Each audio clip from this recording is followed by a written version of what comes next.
असेल तर कुठं भेट झालती, कोणत्या वेळेला झालती, काय झालं हे लक्षात आणता येणाऱ्या गोष्टी नसतात. परंतु विशेष करून परमार्थ कार्यात अग्रगणी होते. गुरुजींच्या सांगण्यावरून या ठिकाणी या गोष्टी मी सांगू लागलेलो आहे. याचं कारण आहे ज्ञानेश्वरी वाचावी, गाथा वाचावा, देवाचं सकाळच्या वेळेला चिंतन करावं, लक्षात ठेवा, नाम साधना करावी. आणि हे आयुष्य नातवंड मुलं सगळे पाहत असताना आयुष्य वृद्धिंगत करावं, चलावं आणि त्याच्यामध्ये अंतःकरणात प्रेम बाळगावं.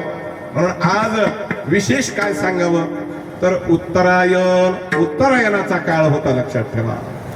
आणि पक्ष कोणता आहे तर कृष्ण पक्ष. हे संतांसाठी मोठा पक्ष आहे. संत या ठिकाणी विशेष करून कृष्ण पक्षाला प्राधान्य देतात. कशामुळे देतात? ज्यांचं जे वंदनीय स्थान आहे शुक्ल पक्ष, हे देवासाठी, लक्षात ठेवा, राखीव शीट म्हणायचं त्याला. आणि म्हणून कृष्ण पक्षाचं जे स्थान आहे ते संतांसाठी आहे. म्हणून कृष्ण पक्षाची एकादशी आपण संतांसाठी करतो, शुक्ल पक्षाची एकादशी आपण पंढरीशासाठी करतो. म्हणून शुक्ल आणि कृष्ण पक्ष हे दोन्ही सारखेच आहेत, परंतु एक प्रबोधनाचा पक्ष आहे तर दुसरा आशीर्वादाचा पक्ष या ठिकाणी आहे. विठ्ठल